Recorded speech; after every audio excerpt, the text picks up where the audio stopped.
tardes, hoy es 24 de Hola, febrero. Hola Ana, hola, Pili. y es nuestro programa número 12. En el programa anterior empezamos hablando de la narración, que Ana nos explicó todos los detalles pedagógicos o los conceptos pedagógicos y necesarios para que el niño pudiera entender y practicar la narración, y hoy continuamos con ella. Hemos traído a un narrador oral, me siento muy orgullosa de poder presentarlo, es Pep Bruno. Para mí Pep es muy importante en la narración en España porque yo lo considero como una de las personas que le ha dado dignidad y ha conseguido elevar el nivel. A Pep lo grabamos hace unos días por cuestión de nuestras agendas y lo verán a continuación. A continuación tenemos a nuestra colaboradora habitual, Silvia Suárez Vallardi, que nos contará el libro sobre un testimonio o el testimonio de una niña de Rusia. Ahora mismo, Ana y yo queríamos recordar el programa anterior donde Carmen Carramiñana nos estuvo aconsejando unos libros de 3 a 6 años. Como no pudimos enseñar los libros, vamos a hacerlo ahora y aquí tenemos a Ana, que ella nos los comentará. Creemos que es interesante que conozcamos libros que hablan de referencia intertextual a otros libros, libros que muestran contrapunto y libros que muestran distintas perspectivas, porque esto Sí. se puede trabajar con los niños a muy temprana edad. Empezamos, voy a compartir la pantalla para que lo veamos. Uy, perdón, me he equivocado. Sí, mira, ¿qué tal ahora? Este libro Bien. es El calcetín de los tesoros. Mira, quizá, ¿qué os parece así? Es Sí, el calcetín de los tesoros y es muy interesante porque una niña trae su propio calcetín a casa, le dice mamá, cuando volví a casa me quité el calcetín y empieza a sacar una serie de cosas maravillosas del calcetín, como una rana, una canica, hasta una dentadura que se ha encontrado por allí. Y claro, se ve la cara de la mamá al ver ese dibujo y la de la niña que son diferentes. O las expresiones. Ana, ¿tú qué nos dices? ¿Cómo explicarías esto? Aquí tenemos la mamá tapándose la nariz. ¿Por qué lo llamamos contrapunto? porque, digamos, contrapunto es una expresión que viene del campo de la música, que se utiliza en la música, y tiene se utiliza también en el sentido figurado como dos perspectivas, o dos motivos, o dos puntos de vista, si tú quieres. En el caso de este relato hay un relato principal y un segundo relato secundario que se ve, digamos, como superpuesto al relato principal. En este caso es las reacciones de la madre, como tú dices. No hay muchos, estábamos comentando justamente con Carmen Caramiñana, no hay muchos libros de contrapunto, pero es muy interesante para ver como la cuestión del punto de vista. ¿De acuerdo? Sí, aquí tenemos el calcetín y ya podemos ver lo que la niña ve en ese calcetín, lo que ve la Lo madre, que recibe la madre como el segundo perro tema. sale por allí. Ahora vamos a hablar de cuentos que hacen referencia a otro texto. Es un texto que hace referencia a otro texto. Y un ejemplo que nos nombró Carmen era El príncipe ceniciento de Babette Cole. Ok. El concepto de lo intertextual es la relación de un texto con referencia a otros textos. En realidad, digamos, en el caso de la literatura infantil, hay muchos de los álbumes de literatura infantil hacen referencia a los clásicos de literatura infantil, a la Cenicienta, a la Caperucita Roja, a los Tres Cerditos, al tema del bosque, etcétera. Digamos, podemos decir que el lobo no estaría tan caracterizado dentro de la literatura infantil como el lobo malo, como el personaje, digamos, eh, si no hubiera sido a partir de los cuentos de Caperucita en el bosque, digamos, ¿no? Entonces, en muchísimos de los cuentos de literatura hacen referencia a los personajes. El bosque es un personaje, el lobo es un personaje, las niñas, niños son otros de los personajes, y así vemos cómo hay una relación de un texto en referencia a otro texto. Aquí tenemos todo el libro al revés, porque tenemos incluso la hada, pues que es una hada diferente, o sea, es una cenicienta, el ceniciento al revés. Al Ya lo revés, llaman el príncipe ceniciento. Con lo cual, cuando contamos el cuento, lo que tenemos que hacer es hacer hablar al niño, para ver estas diferencias, con lo cual extraemos una conversación y una comprensión. Y ahora tenemos un cuento muy interesante. Ya saben que nosotras somos unas enamoradas, unas fans declaradas, como muy fan de Anthony Brown. Y este es un cuento poco conocido, pero en cambio muy utilizado. Se llama Voces en el parque y se trata de un cuento de voces o perspectivas. Entonces, tenemos un parque y hay una señora que sale de una casa maravillosa a pasear con su hijo al parque.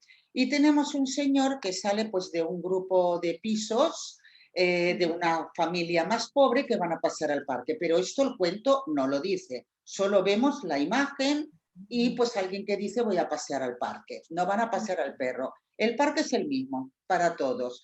Pero nosotros vemos que la perspectiva de la señora es que se sienta en el banco y lo único que le preocupa es que su perro está jugando con otro perro que parece que no está tan cuidado, que es un perro pulgoso.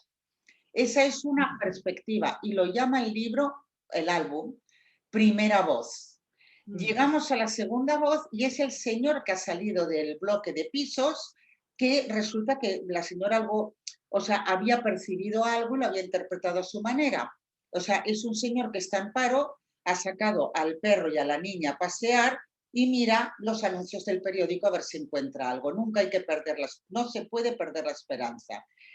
Tenemos los niños que son los que mejor se lo pasan en compañía y juegan y se lo pasan muy bien, incluso con los perros, y por lo tanto los niños hacen la voz 3 y la voz 4, se hacen amigos. Y estas son las voces que nos presenta el libro, pero podríamos decir que hasta los dos perros también tienen su propia perspectiva. ¿Puedes explicar en este caso, en lugar de perspectiva se dice voces? ¿Lo puedes explicar? En francés el cuento este se dice cuatro voces, se llama, se titula Cuatro voces. La cuestión de la perspectiva. La cuestión de la perspectiva tiene que ver con, bueno, hay perspectivas desde el punto de vista perceptivo, pero también hay perspectivas desde el punto de vista de las relaciones humanas o de las relaciones sociales, si tú quieres. Es el conocimiento del otro, del punto de vista del otro, y tiene que ver con las relaciones sociales y con lo que hemos llamado la teoría de la mente, que la psicología llama la teoría de la mente, que ya vamos a hablar, ya hemos mencionado en algún momento y vamos a volver a hablar sobre ello.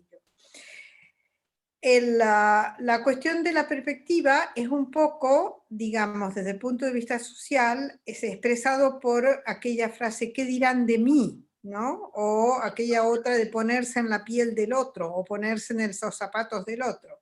Es decir, interpretar los estados emocionales y los estados mentales, digamos, tanto desde el punto de vista propio como desde el punto de vista del otro, ¿no? Desde el punto de vista del otro. La perspectiva, tener perspectiva desde el punto de vista del otro, está relacionado con la empatía, con ponerse en el lugar del otro.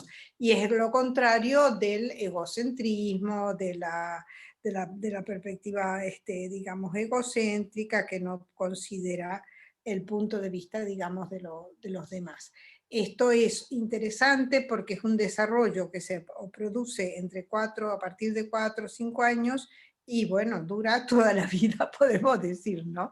Porque tiene que ver con la dificultad, digamos, de considerar los diferentes puntos de vista y ponerse en los zapatos del otro o en la piel del otro, digamos. Lo que ahora se ha puesto de moda llamar empatía, pero que siempre... Empatía, exactamente, exactamente. Bueno, la idea o nuestro objetivo es que conozcan estos libros, que conozcan estos autores y que conociendo este tipo de herramientas que se utiliza, se pueda profundizar cuando se lee el cuento al niño, tanto en la conversación que sale al leer el libro como en la comprensión. Y La aquí comprensión también, de los puntos de vista, claro. exactamente, y también tenemos que ver otra cosa, y es que hay veces que buscamos un libro para que el niño gane en empatía, para que no pegue a otro, y es tan evidente que el libro, o sea, el libro está confeccionado o hecho para conseguir ese objetivo que pierde calidad literaria. No hace falta. Con una buena comprensión lectora se pueden buscar libros con una buena calidad literaria, con lo cual el niño gana más. Y bueno, esto es todo por ahora. A continuación, pues vamos a escuchar, nosotras la vamos a volver a ver, la entrevista con Pep Bruno. Con ustedes en unos minutos. Gracias, Pili.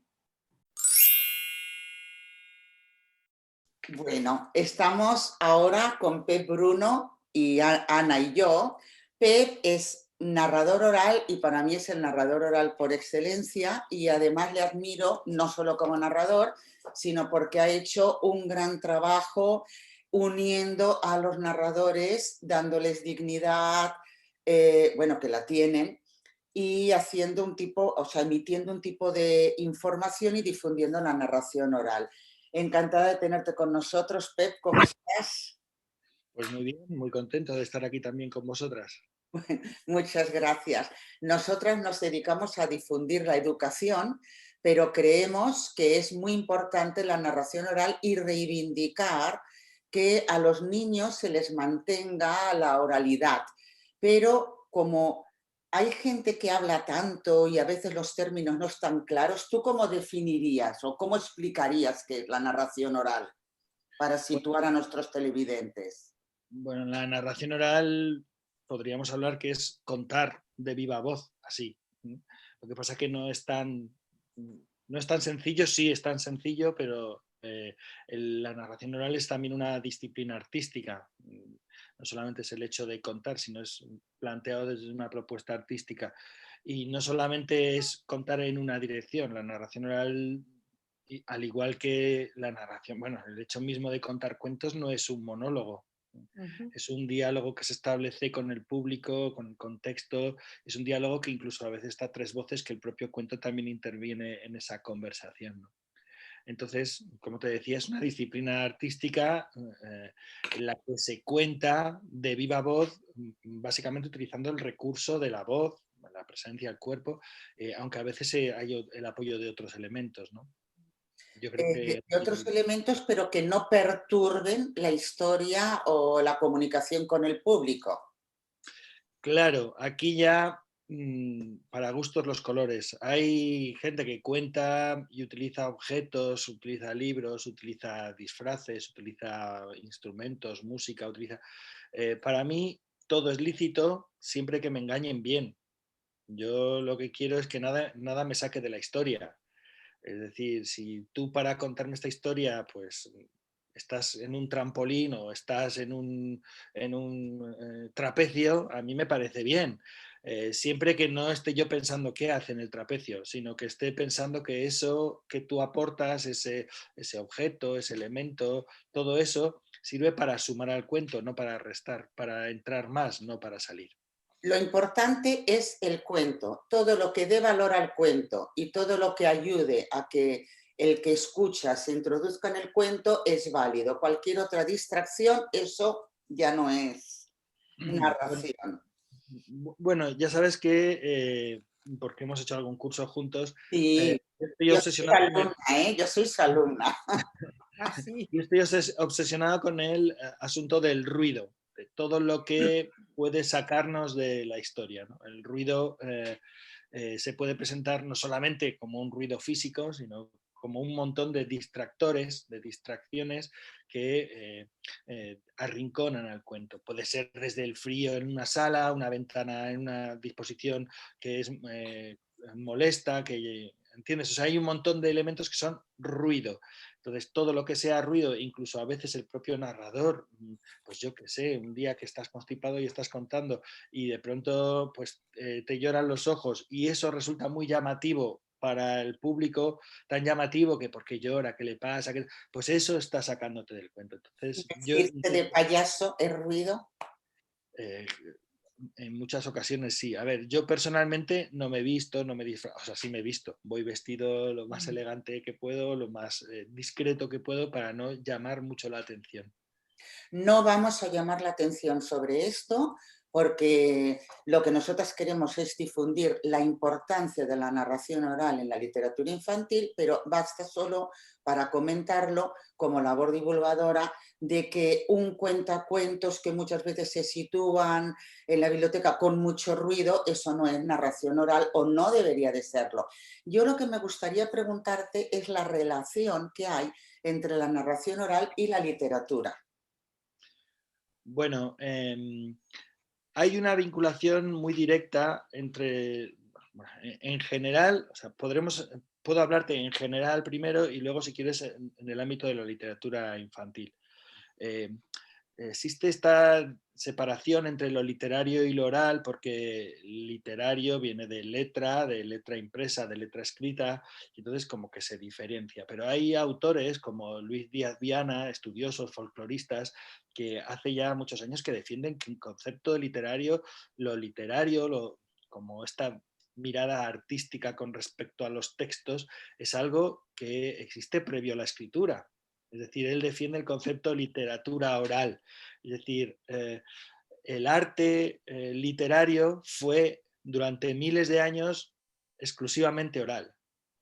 En el Eh, momento en el que empieza a escribirse, aparece esa literatura escrita y aparece esa diferenciación, porque en un primer momento lo escrito, en realidad la escritura aparece como una extensión de la memoria, que es como lo definía también Borges, ¿no? Esta extensión de la memoria, esta capacidad de recordar fuera de la cabeza los textos que se escribían. De hecho, los textos escritos inicialmente eran básicamente transcripciones de los textos orales, en los primeros vestigios. yo voy a hacer un pensamiento y dime qué te parece este pensamiento. La literatura oral era la escuela del pueblo. Es decir, había una escuela que era pues para príncipes, para personas que podían permitírselo, y entonces hay quien dice, la educación no llevaba a todos, pero la educación llegaba. ¿Podía ser la literatura oral la educación del pueblo o la transmisión de saberes? Bueno, depende de qué época estemos hablando, porque la literatura oral hace 7.000, 8.000 años, o sea, estos textos orales eran la educación de toda la comunidad, no solo del pueblo, de las Mm. clases más altas o de los más prestigiados. Sin embargo, en la Edad Media, por ejemplo, donde la escritura era un recurso, un elemento de poder, donde los textos escritos se conservaban en bibliotecas con llaves y candados y en unos pocos conventos o palacios, pues obviamente existía esa otra corriente oral que era también el espacio de educación del pueblo, si quieres llamarlo así. Pero no pienses que en las cortes no se contaba, porque, por ejemplo, en los manuales para cortesanos existían indicaciones sobre cómo contar, porque el que contaba bien, el que tenía buen repertorio, el que sabía buenas historias, buenos cuentos, buenos chistes, en esos momentos de relajo en la corte era alguien prestigiado, era alguien muy tenido en cuenta. Entonces era alguien con quien se tenía una disposición muy favorable. O sea, saber contar dentro de la corte también era un recurso para ocupar un buen lugar. Esto está muy bien. Y entonces llegamos a una pregunta muy importante. ¿Qué aporta? ¿Y qué está aportando? ¿Y qué puede aportar la narración oral hoy en día en un mundo letrado? ¿Por qué sigue siendo necesaria? Bueno, por muchas razones. Pero para empezar, por una muy evidente, somos seres narrantes, ¿no? John Niles creo que tiene un libro que se titula Homo Narrans. Eh, Somos seres habladores, contadores, ¿no? Estamos continuamente contando historias, todo a nuestro alrededor. Nuestra vida es una historia, nuestros recuerdos son historias, somos lo que recordamos. Nos conformamos como un cuerpo físico, pero que está articulado por las historias que somos, que vivimos, que anhelamos. O sea, y todas estas historias se construyen en gran parte oralmente. Todo el día estamos hablando, contando qué hemos hecho, qué no hemos hecho. Es decir, es verdad que no estoy hablando ahora mismo de los cuentos tradicionales, estoy hablando de las historias que contamos, pero esto que dices, mírala, qué chumeto, ¿no? Este está todo el día ahí mirando la vieja o el viejo del visillo, o el otro que siempre quiere saber no sé qué, o qué ha pasado, todo esto que ocurre y que ocurre también ahora mismo en distintos medios, pues se articula normalmente de forma oral. O sea, que la oralidad existe y va a seguir existiendo porque somos seres orales. Y debería de enseñarse en los colegios, porque, perdón. ¿Me permites una pregunta? Porque tú has hecho mención a la cuestión de la memoria.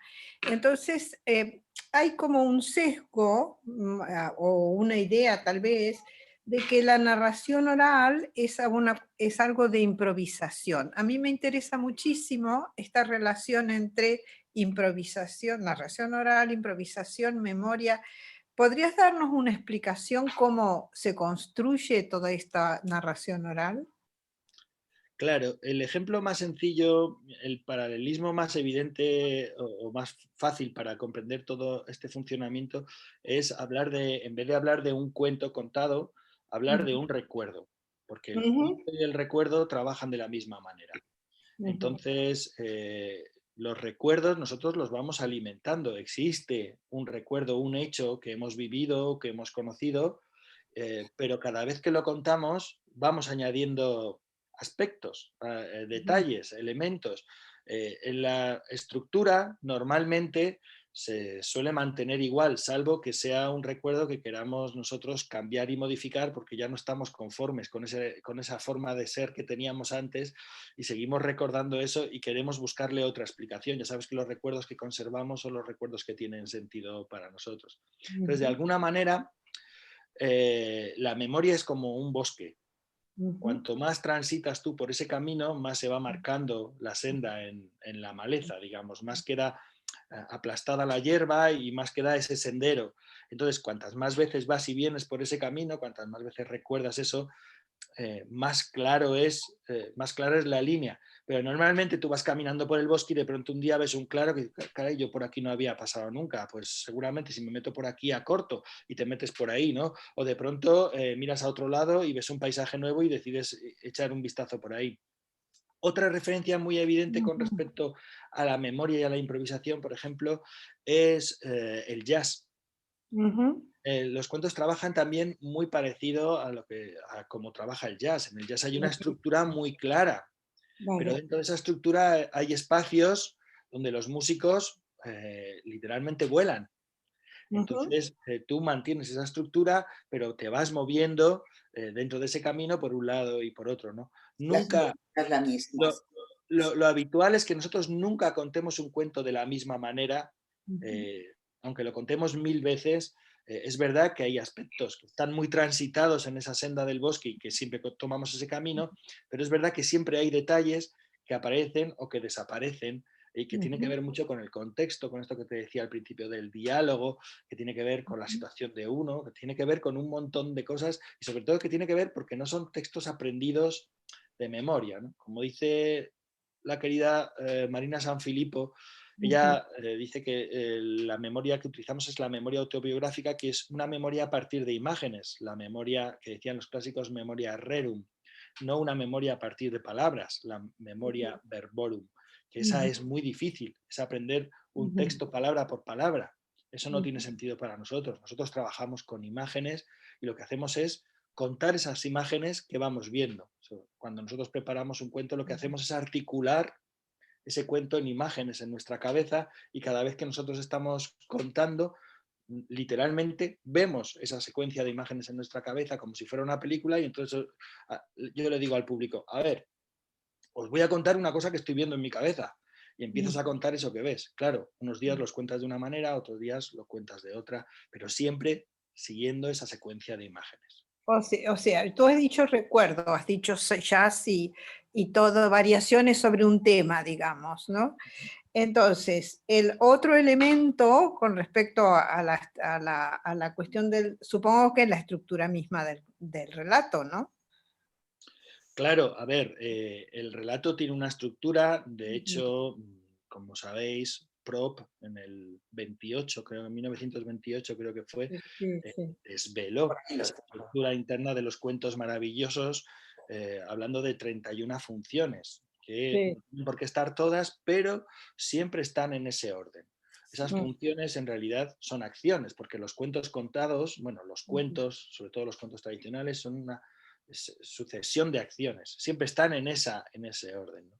Entonces, esa estructura se mantiene en todos los cuentos maravillosos de todas las culturas que conocemos. Es decir, esa estructura interna funciona y tiene sentido que sea así global. Exacto, Tiene porque sí, sentido porque por una razón. son Por los un- eventos que pasan, ¿no? Las acciones que tú dices, claro. Tiene sentido por una razón, y es que en realidad lo que nos ha hecho humanos es la ficción.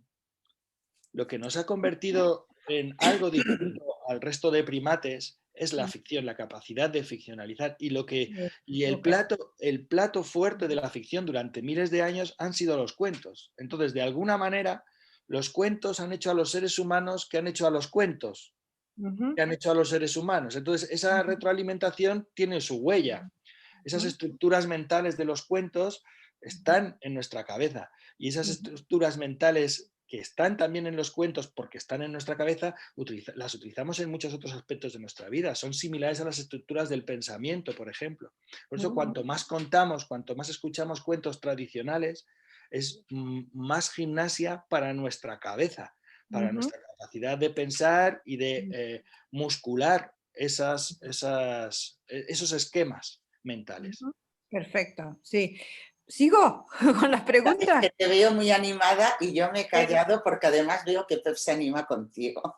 A ver, hay un psicólogo bastante conocido que se llama Jerome Bruner, es un psicólogo norteamericano que sostiene, bueno, prácticamente lo mismo que tú, que la narración, además de ser una cuestión literaria y tal, es la forma de pensamiento humano. Es como pensamos, narrar quiere decir eso, pensar, conocer quiere decir en realidad, ¿no? Claro, es que de hecho pensar es narrar. Claro, pensar Después en de dar la narrar. vuelta, ¿no? Exacto, sí. Es cuando te dicen, pero bueno, tampoco será tan importante tener un gran vocabulario, ¿no? Basta, ya sabes que en el diario la gente utiliza entre 500 y 2000 palabras. Y ya con eso ya podemos vivir perfectamente. Y dices, bueno, es verdad. Pero también Voy a es buscar verdad el que libro de Bruno, así te lo enseño. Espera, que te enseño la portada. es verdad que no hace Sí, falta tener mucho vocabulario para vivir, pero también es verdad que las ideas son palabras. sí, Entonces, cuantas más palabras necesitamos tienes, más ampliar. capacidad Enseño tienes la portada del libro de Brunner, se llama, traducido al castellano, se llama Realidad Mental y Mundos Posibles. Pues fíjate, sin haber Ampliar el vocabulario es ampliar el mundo. Y yo me acuerdo cuando tú decías, yo he vivido mucho, porque vivo cada uno de los cuentos que narro. Nosotras defendemos que el niño debe, o sea, que al niño se le cuenten cuentos que los padres conozcan, lo que nosotros se llama cuentos fantásticos, que vienen cuentos de hadas como una traducción al castellano, ¿no? Pero nosotros decimos, si no tiene un libro para leer, pues cuéntele el cuento que usted se acuerde, pero yo te quería preguntar directamente, ¿tú qué bien ves que aporta un cuento contado a los niños, la narración a los niños? ¿Qué les aporta? Porque tú tienes la experiencia en tu familia o de haber ido a bibliotecas y contar cuentos a los niños y a los adultos, a todos. Pero qué bien ¿Y a ves. las escuelas? ¿Vas a las escuelas también? ¿A las bibliotecas y a las escuelas? cuando se podía, Ah, bueno, cuando se podía, claro. desde la pandemia. Ya nos Claro. estamos olvidando, pero no volverá, volverá. Bueno, a ver, tenemos cuántas horas para hablar de esto, de las Bueno, ventajas, no llegan a 10 minutitos, sí. de las bondades y virtudes del cuento contado.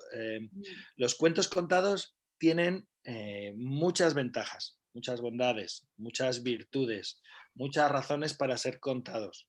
Desde la transmisión de valores, de conocimientos, al trabajo, por ejemplo, de una escucha atenta, cultivan la escucha atenta, una escucha responsable, que también es magnífico, porque como es un diálogo, uno no cuenta solo, siempre cuenta con alguien, y no se puede contar en un sitio donde la gente no esté atenta, es una escucha responsable. Entonces, cultiva eso, cultiva la capacidad de visualización, trabaja territorios de imaginación, de fantasía, por lo tanto, trabaja también memoria, por lo tanto, también trabaja creatividad, vocabulario, educa, entretiene, o sea, hay un montón de aspectos, pero para mí el fundamental, y es el que muchas veces no se tiene en cuenta o se deja un poco de lado, es que los cuentos contados son una fiesta.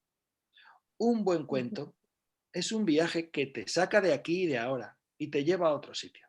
Y ese es uno de los problemas que más habitualmente me encuentro. O sea, por ejemplo, es verdad que hay colegios que programan cuentos, pero se siguen programando cuentos de una forma instrumental. Te voy a poner un ejemplo que no quiere decir que esto, o sea, yo no quiero generalizar, pero muchas veces las funciones de cuentos que se programan en un colegio son cuentos en inglés, porque es como una extensión de la clase de inglés en un plan lúdico. Entonces va un señor o una señora o varios y cuentan en inglés y el profesorado está feliz porque son alumnos, sus alumnos han entendido ese cuento en inglés. Vale, perfecto. O sea, yo no digo que eso esté mal, pero si cargamos el peso en el uso instrumental del cuento, muchas veces dejamos de lado el placer que puede provocar un buen cuento bien contado.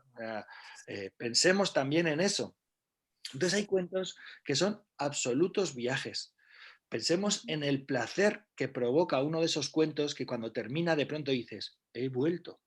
¿No? O sea, yo hay cuentos que cuento a chavales o a familias, cuando estás contando en bibliotecas, que después de 50-55 minutos termina el cuento y un cuento en el que lo han pasado, pues ha habido momentos de tensión, pues que hay una bruja que se va a comer a los niños, que no sé qué tal. Entonces, un cuento en el que se bordea el peligro, en el que se ve el riesgo de frente, en el que hay humor, en el que hay emoción, en el que hay viaje y sobre todo en el que hay un momento en el que cada uno está solo viviendo en ese bosque con esa bruja. Y cuando termina el cuento, de pronto uno se encuentra con sus padres. Yo he visto terminar el cuento y padres abrazar a los hijos como si volvieran de un largo viaje, ¿no? Ya estamos juntos otra vez. Eso es maravilloso. Eso es maravilloso. Y eso es lo que creo que no deberíamos dejar de lado, o no deberíamos olvidar. Es decir, el poder de un cuento, un buen cuento bien contado. Entonces, esto es una fiesta que no tenemos que dejar de lado. Pues yo tengo una última pregunta y tiene que ver con todo lo que estás hablando. Mi memoria personal me la ha traído. ¿De día o de noche? Bueno, en esto, ya sé que esto es un ámbito educativo, pero esto es como el placer en general, carnal y de todo tipo, de día, de noche, a mediodía, por la tarde, por la mañana, cualquier hora siempre es una buena hora. Es cierto que por la noche, previo al sueño, es fantástico empezar con un cuento porque es una forma de entrar en los sueños por la puerta grande, ¿no? En mi opinión es mucho mejor que quedarse dormido viendo una pantalla, por poner un ejemplo, ¿no? Pero para gustos los colores. Yo creo que no hay ninguna contraindicación en el uso y abuso de los cuentos contados. Ana, ¿tienes alguna pregunta para Ape? Sí, lo que tú mencionas, ya que mencionas la cuestión de la pantalla, digamos, el cuento oral y la literatura en general es un poquito más activa desde el punto de vista del diálogo que tú dices, te invoca un poco más que la pantalla, me pienso yo, ¿no? ¿Qué piensas tú? Tienes que estar más como, interpretar más, digamos, A estar ver, más atento. es que el tema de Bueno, la pantalla, la problemática de la pantalla es otra y es distinta y es grande y es... O sea, las pantallas han venido para quedarse y vamos a sí, convivir sí, con sí. ellas. De hecho, esto es un ejemplo, es un recurso Sí. bueno. Mm, Ahora, el uso que se está haciendo de ellas, pues a lo mejor, sobre todo con la infancia, quizás no es el pertinente. mm, No lo sé, yo no soy experto en esto. Lo que sí pienso es que, por lo menos en los primeros años de infancia, hay que preservar un espacio de oralidad. Ya hablo de los 7, 12 años, desde de 0 hasta los 12 años, 10, 12 años, un espacio en el que la oralidad eh, ocupe mucho tiempo. El cuento contado, el juego contado, juego de tradición, porque a partir de los 12, 14, de los 15, cuando ya les compren su primer móvil, o cuando ya tengan su ordenador, o cuando ya tengan lo que sea, a partir de ahí, toda su vida van a estar pegados a una pantalla, para bien y para mal, como sí, recurso, y también como tienes razón. lugar donde trabajar. Entonces, por lo menos preservar en esos primeros años Ujú, un espacio de palabra dicha, dicha ujú. de decir, dicha de felicidad, ¿no? Entonces, yo creo que es fundamental que acotemos eso, que preservemos, que cuidemos eso, que haya tiempo también, no solo de palabra, que haya tiempo de juego en la calle, que haya tiempo de No, no, estar en pero la casa. palabra es muy importante. Pero de Sí, palabra sí que... pienso que es fundamental. Vale, de Te acuerdo. agradecemos mucho que hayas asistido a nuestro programa. Nos sentimos orgullosas de contar con un narrador como tú y esperamos verte en otra ocasión. ¿Tenemos Nada, un tiempo, placer. Silvi? Muchísimas ¿Tenemos gracias. tiempo o ya se ha acabado el Bueno, tiempo? se nos está acabando, pero si quieres hacer la Sí, última... yo lo que quiero ¿Nos hacer es, dejas, Fer? ¿Nos dejas? Es tiempo para ti. ya que de cara, digamos, a la gente que participa en esto, hacer un resumen. Me parece sumamente importante lo que ha dicho Pep. Primero, el valor del recuerdo. Segundo, la cuestión de la improvisación, el jazz y la comparación, la metáfora del jazz. Tercero, la cuestión de la estructura, lo importante que es la elaboración de las acciones de ficción y demás. El cuarto, el allí y entonces, o sea, sacarte del momento actual y en un viaje, dices tú. Me parece muy bonito la metáfora del viaje.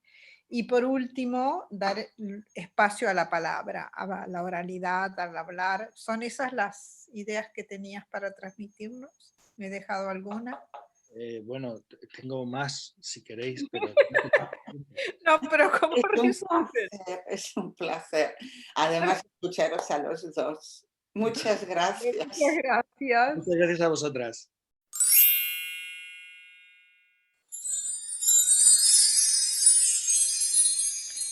Buenas tardes, Silvia, ¿cómo estás? Hola, ¿qué tal? ¿Cómo va? Bien. Gracias Hoy, por recibirme otra vez en Cuadernos de no, ahora Maestra. te Hola, invitamos, ya Silvia. sabes. Silvia nos explicará el testimonio de Rusé Rosés, una niña de Rusia, que fue embarcada en la Havre en 1938 con 12 años durante la Guerra Civil Española y que escribió luego un libro, sus memorias, que se llama Trenas Talladas en 2016. Trenas Talladas quiere decir trenzas cortadas. Y ella nos explicará, Silvia nos explicará el testimonio de Rusé. Adelante, Silvia. Yo quería explicar el testimonio de Roger porque es una persona que me impactó muchísimo. Es una persona, perdón, porque ha fallecido hace 2 años. Era una persona pequeña, muy delgadita, bajita, pero que era eléctrica y se movía con con una gran seguridad en sí misma, ¿eh? A la edad de 80 años todavía bailaba en los ballets de Cataluña, ¿eh? Roger Rosés, para mí es la verdadera cara de lo que sucede con la gente que vive de una u otra manera en plena guerra civil. Ella nace aquí en el barrio en San Antonio, en la calle Florida Blanca, y su padre es constructor. De hecho, es el constructor del edificio que hace esquina entre la avenida Mistral y el Paralelo, ¿vale? Que es un edificio así, con forma de quilla de barco. bueno, es una familia que vive de lo que gana y bueno, y están bien, son muy familiares en el sentido de que se reúnen mucho los primos, los sobrinos, los abuelos, todo esto, y que tienen en el barrio chicos con los que juegan. En la época de Rousset, o sea, Rousset nace en el 1927, salir a jugar a la calle era muy fácil, ¿no? Entonces salían y jugaban a saltar, a correr, al escondite, y todo este tipo de juegos que hacían los niños en el barrio, porque el tránsito era muy, muy poco, y era una niña muy sociable y muy sociable con sus compañeros, ¿no? Em, digamos que yo creo que eso es una característica que le va a permitir sobrevivir. O sea, cuando Rousset, bueno, ella entra, sus padres eran republicanos, y ella entra como lo que se llaman escoltas, o sea, en el agrupament escolta, de Barcelona, y los llevan a hacer excursiones, caminatas, a conocer los lugares, los distintos lugares de Cataluña, y etcétera, y ahí tiene un gran contacto con otros niños de su edad o edades próximas, digamos. Pero este aquí que en el año, en el año 36 comienza la guerra. Rousset en ese momento tiene 10 años y el comienzo de la guerra es terriblemente traumático porque comienzan incluso las restricciones hacia los niños, ¿no? En el sentido de no salgas, sal menos, no vayas a la calle, etcétera. Y luego comienza el miedo al otro, el miedo al enemigo, y comienzan los bombardeos. Digamos que los bombardeos son la culminación de ese miedo que tienen los niños. Cuando comienzan los bombardeos, el padre y unos amigos construyen una especie de refugio donde se guardan unos pocos, pero no caben. Y finalmente el barrio entero, cuando comienzan los bombardeos, se va a parar a la estación de metro de Rocafort. Y Rousset recuerda que algunas noches dormían la noche entera en la estación de metro, ¿no? Sí. Y para ella eso es un recuerdo horrible, y ella comienza a desequilibrarse, digamos, si bien era una niña muy alegre y muy, muy dicharachera, etcétera, comienza a deprimirse y un poco a perder seguridad, y hasta que hace un gran ataque de nervios, ¿no? Mientras tanto, paralelamente, tiene un tío, que es el tío Víctor. El tío Víctor era médico en Madrid, estaba casada con la hermana de su padre, y casado con la tía María. Y el tío Víctor pertenecía al Partido Comunista, era uno de los dirigentes del Partido Comunista, y entonces es de las personas que organizan la salida de los niños de españoles hacia Rusia, donde los van a recibir para que estén a salvo durante los bombardeos. ¿Ella sabe la motivación de por qué se plantea que vayan? ¿Es solamente una cuestión de seguridad el planteamiento de enviar los niños a Rusia o algo más? No, no, es un planteamiento de seguridad, o por lo menos ella lo transmite así, ¿eh? O sea, que los niños estén seguros y sobre todo que no se desequilibren como se ha desequilibrado ella, digamos, ¿no? Y entonces el tío ofrece que se vayan todos los que quieran de la familia, pero la familia considera bueno, que solo se vaya ella. Y se va ella con la esposa del tío, la tieta María, y una prima que se llamaba Mavi, y se van todos a Rusia. Entonces hacen parte del viaje en tren, etcétera, hasta que llegan al puerto de Le Havre, y ahí en Le Havre cogen un barco ruso hasta Leningrado, ¿vale? Y van a parar a Leningrado todos. Y ahí, al principio, en Leningrado, hacen una estancia, digamos, de lo que se llama adaptación. Perdón, me he olvidado del detalle de las trenas talladas. Lo primero que hacen cuando las niñas suben al barco es cortarles el cabello a las niñas y a los niños. Es para evitar los piojos, ¿vale? Les lavan bien la cabeza, les desinfectan y los mandan a todos con el cabello corto, ¿vale? De ahí el nombre de trenas talladas. Ella no lo vive en absoluto como en absoluto lo vive como una agresión. Es consciente de que le están cortando el pelo para evitar los piojos, que además en esa época aparecían piojos por ahí, ¿no? Ella va divertida, en cierto modo se siente segura porque va su tío, porque va su tía, porque va su primita, y porque la gente es gente como ella, digamos, ¿no? Y ella está acostumbrada, y eso es muy importante, al grupo de escoltas, lo que hace que sea de fácil relación con los otros niños de su edad, ¿vale? Bueno, llegan a Leningrado. En Leningrado están en lo que se llama una colonia de adaptación, donde están más de un mes. En esa colonia de adaptación, que es muy grande, es exclusivamente para niños españoles, bueno, niños y adultos españoles, y entonces en esa colonia les comienzan a enseñar el alfabeto cirílico y comienzan a aprender las primeras palabras en ruso. Hacen juegos, gimnasia, hacen deportes, hacen excursiones, les hacen conocer el lugar, etcétera. Y luego los dividirán en 3 grupos distintos y los envían a distintas colonias, ¿vale? Roger va a parar a la colonia de Pravda, que queda cerca de Moscú, es la colonia más próxima a Moscú, ¿vale?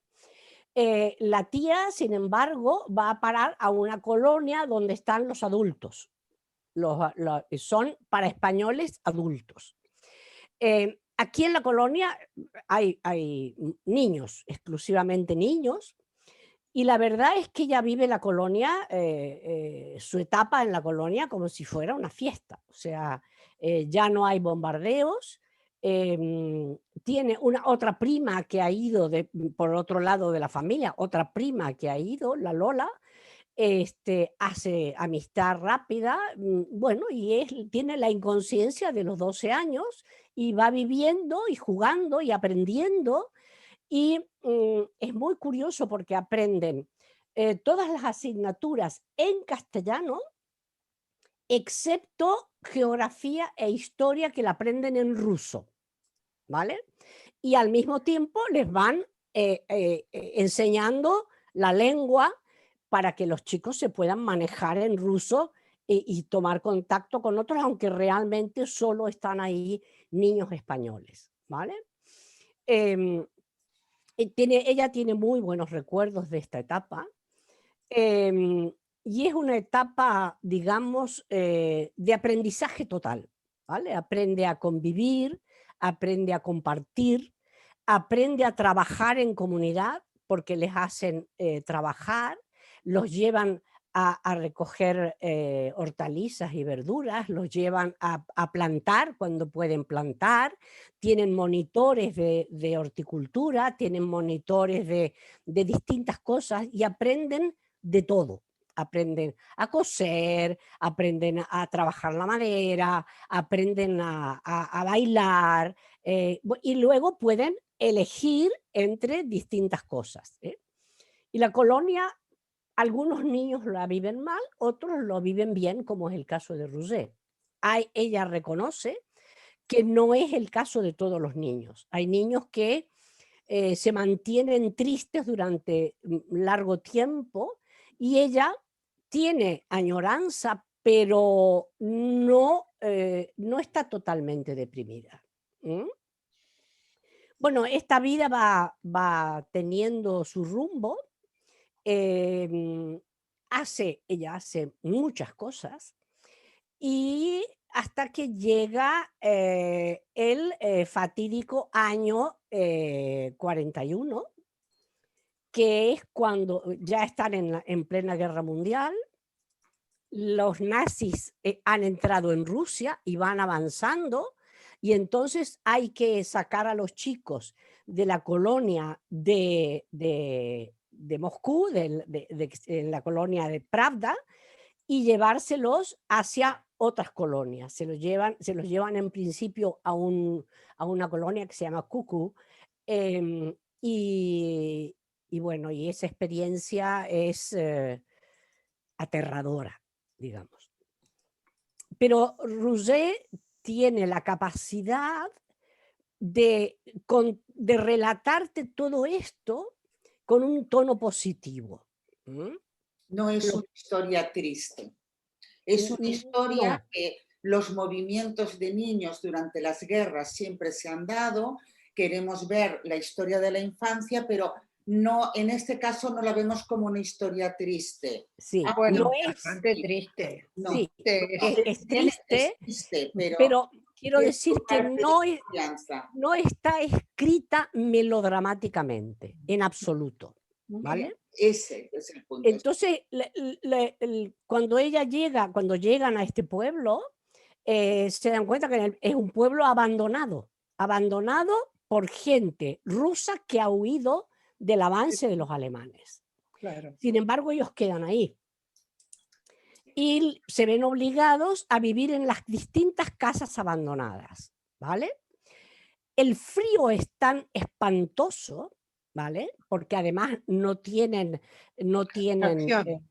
claro, no tienen calefacción, no hay electricidad, tienen que recoger un poco de leña y nada más.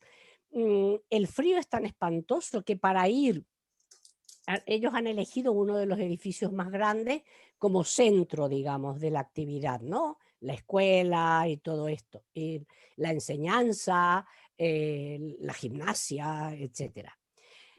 Los niños que viven juntos en la misma casa, para poder ir de la casa, de la casita, digamos, al centro, se ponen todos apretados entre ellos y se envuelven con una manta y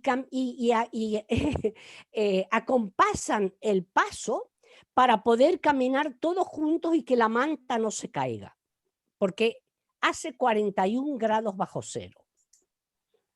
Entonces los niños, claro, eso lo sufren mucho, y entonces con esto viene el frío, viene el hambre, viene la carencia, y comienzan las muertes, las neumonías, las distintas enfermedades por falta de alimento, las avitaminosis, el comer lo que puedas cuando puedas y de una manera muy, muy sobria, digamos. Sí. Y bueno, el tema es que ella comienza a ver cómo sus compañeros comienzan a morir, ¿no? Y esto es muy triste, pero repito, no es melodramático, no te lo cuenta melodramáticamente. Sí, sí. Perdón, No, en un momento dado, sí. ella se entera de que su tía está en Crimea. Entonces, por las buenas, decide irse a Crimea y se va, habla con el director de la escuela, y el director de la escuela, ella dice que cree que le permite irse porque es una boca menos que alimentar, ¿vale? Y entonces ella se va a Crimea a buscar a su tía, que por supuesto se pone contentísima de encontrarla, ¿vale? La historia de la tía es una historia totalmente distinta. la tía rechaza, apenas llega la vida en Rusia, su marido no puede quedarse en Moscú, donde al principio estaban, porque él es el médico encargado de realizar los traslados de los niños. Y en uno de esos traslados, cuando él llega de París y va a cruzar de París a Barcelona, le dicen que Franco ya está en Barcelona y él debe salir huyendo y hacer todo lo posible por no pasar por un refugiado, y coge el primer barco que encuentra y va a parar a México, ¿vale? Y se queda en México. El tío se queda en México, pero siempre en contacto con su mujer. Y su mujer, que está embarazada de un segundo niño, está rebotadísima y, claro, sufre enormemente esa soledad y esa separación, claro. Sí, esa separación involuntaria, aunque comprende que el marido comprende lo que ha pasado con el marido y entiende lo que ha pasado. Pero, bueno, la tía está fuera de sí, incluso comienza a hacer acciones, digamos, comienza a tener actitudes de histeria muy importantes. Por ejemplo, cuando tiene el bebé, monta un Cristo enorme por la circunstancia de que los pañales se secaban y se congelaban en Crimea. O sea, no lograba que los pañales quedaran blandos para usarlos otra vez. Tenía que recalentarlos en la casa. Está afectada, se afecta. Se afecta terriblemente, ¿vale? Ahí, claro, como estos son los recuerdos de una niña, nosotros vemos una niña que en sus antecedentes tiene no sé, pero tiene un entorno sólido, tanto a nivel de familia, de relaciones con los vecinos, con otros niños, con el barrio. Entonces no queda muy claro, o sea, da la impresión de que esta es la niña de la familia más afectada por esta circunstancia y es por esto por lo que la envían fuera. Pero en cambio fuera sabe vivir bien. Sabe vivir perfectamente. Probablemente ese entorno tan sólido que tenía le permitió poder sobrevivir, el haberse sentido querida a estas circunstancias. No olvidemos que el libro es una reconstrucción. Claro, ahí está, no sabemos si es el recuerdo. De hecho, Roger, gracias, Ana, por ahí quería ir yo, sí. Tiene dos veces que ir al hospital y quedar ingresada, 2 o 3 veces, porque presenta avitaminosis, delgadez extrema, problemas respiratorios, etc. No y en se dos la ocasiones por huir de la guerra, que es lo que pasa muchas veces, es una pena cómo destruyen las guerras. Es lo que decía, ella se recuerda de esto, pero tú tienes que tener pensado que esta niña a nivel afectivo, pues si se ha deshecho del entorno, se ha separado de la tía, ha querido volverla, pues estaban todos muy afectados. Y también me llama la atención como maestra la adaptación. La adaptación con niños similares, primero aprenden la lengua, van aprendiendo la lengua, van aprendiendo, o sea, no se les hace una inmersión completa, van aprendiendo el alfabeto cirílico, que es distinto, porque aquí tenemos una gran dificultad en España cuando vienen a las escuelas niños con otro alfabeto. Es tremendo, es tremendo. Claro. Y luego me llama la atención que deciden que la asignatura en la nueva lengua es precisamente la historia, la geografía. Aquí en Cataluña y en otros lugares de España bilingües creemos también que son las mejores asignaturas para introducir al niño, porque cuando explicas la historia del lugar, la explicas en su lengua, o sea, lo más cercano. Sí, sí, sí, sí, De sí. hecho, al principio de la inmersión, precisamente las matemáticas fue de las últimas asignaturas que se dieron en catalán y que mucha gente sigue contando en castellano, es normal. Sí, Además, Yo quería hacer una pregunta. Silvia, ¿tú conociste a Rosé? ¿Llegaste a sí, conocerla? sí, sí, sí, ella fue al club de lectura. Ajá, Ella había presentado el libro en Ujú. El club de el lectura. Calabria Ajá. 66 y luego yo la invité al club de lectura, fue al Ajá. club de lectura y habló con todos los presentes, bueno, y contó cosas que no están en el libro, Ujú. cosas muy personales que son tremendas, ¿no? O sea, de hecho, el libro es muy aséptico, digamos. Ella en su expresión es más afectiva, hay más afecto, más emoción, digamos. Ujú, ujú. pues es que tienes una vida muy interesante gracias a ese club de lectura, tú y yo. Claro. Y estamos encantadas de escucharlo como siempre. Bueno, Silvia, esperamos volverte a tener entre nosotras y en Cuaderno de Maestra, ver qué episodios que tengan relación con la historia de los niños, de señoras interesantes, nos puedes seguir explicando. Muy bien, de acuerdo. Yo querría saber si tenemos un minuto para cerrar el La testimonio. historia, Por favor, sí. Historia, sí. La historia de Rousset es que ella se entera por una persona española que su tío la reclama de México. Y Ujú, entonces en el año 48 ujú. ella logra ir a México con esa prima Lola y se quedan en México para ir de México a España sin tener que demostrar que han estado viviendo en Rusia. Que la ¿En familia y qué el año tío, esto? los Vale, tíos, esto en el año 48. muy Después de bien. eso, ya a los niños rusos, en los años 50, ya a los niños Les rusos ya no se les permitieron deja salir de Rusia. un Eh, abrazo tiene para la todos. suerte Sí, sí. ella tiene la suerte de salir y su gran choque es llegar a la España franquista.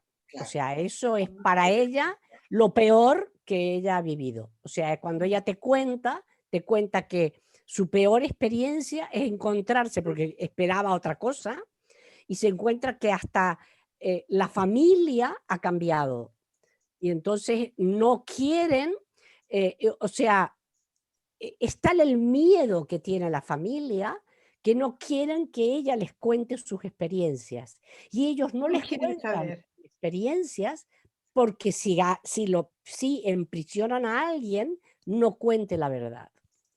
O sea, es más, ella ni siquiera le cuenta la totalidad de su vida al Eduardo, que es su marido, al Alfredo, perdón, que es su marido que conoce unos años después. Fenomenal. Nos Wow, wow. despedimos aquí. Nos ha dado tiempo hasta de acabar. Yo temía que no. Muy bien. Y hasta el próximo día. Hasta el próximo Vale, día. gracias, Silvia. Gracias, chicas. Un placer estar con vosotras. Un Adiós. placer oírte.